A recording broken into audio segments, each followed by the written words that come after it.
કબૂતરબાજીના કૌભાંડમાં ફ્રાન્સથી પરત ફરેલા ગુજરાતીઓને લઈ મોટો ખુલાસો થયો છે। 15 એજન્ટોએ 60 થી 80 લાખ રૂપિયા લઈને 66 ગુજરાતીઓને મોકલ્યા હતા।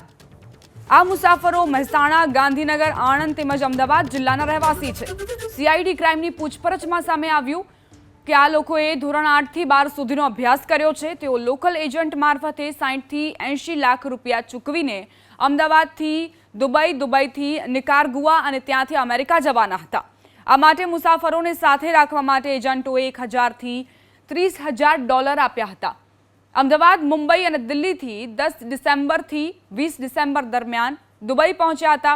બાદમાં 21 ડિસેમ્બરે લિજેન્ડ એરલાઇન્સની ફ્લાઇટમાં નિકારાગુઆ જવા માટે નીકળ્યા હતા।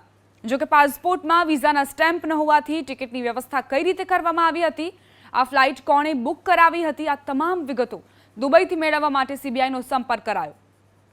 66 મુસાફરોની પૂછપરછમાં જાણવા મળ્યું કે મોટાભાગના ધોરણ 8 થી 12 સુધી ભણેલા છે, જેના કારણે સારા પગારની નોકરી ન મળતા ગેરકાયદે રીતે અમેરિકા જવાનું નક્કી કર્યું હતું।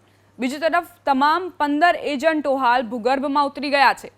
તેમને ઝડપી લેવા માટે સીઆઈડી ક્રાઇમે અલગ અલગ ટીમ બનાવી તપાસ શરૂ કરી છે અને તમામની ધરપકડ બાદ અનેક મોટા ખુલાસા થવાની શક્યતા છે। આ જે એજન્ટો છે તે ભોળા લોકોને ભોળવીને અને ત્યારબાદ તેમની પાસેથી 60 થી 80 લાખની લૂંટ ચલાવે છે। જોકે એ તમામ લોકોને એ જાણ જ નથી કરતા કે કેટલું ટફ છે, કેટલું અઘરું છે અમેરિકામાં ગેરકાયદે રીતે ઘૂસવું, કારણ કે -35 સેલ્સિયસ તાપમાનમાંથી પસાર થવું પડે છે આ લોકોને। જોકે આ 66 લોકોની પૂછપરછમાં ઘણી બધી વિગતો બહાર આવી છે કે કઈ રીતે અમદાવાદથી મુંબઈ, મુંબઈથી દુબઈ અને દુબઈથી નિકારાગુઆ જવા માટેની આખી પ્લાનિંગ ઘડવામાં આવી હતી।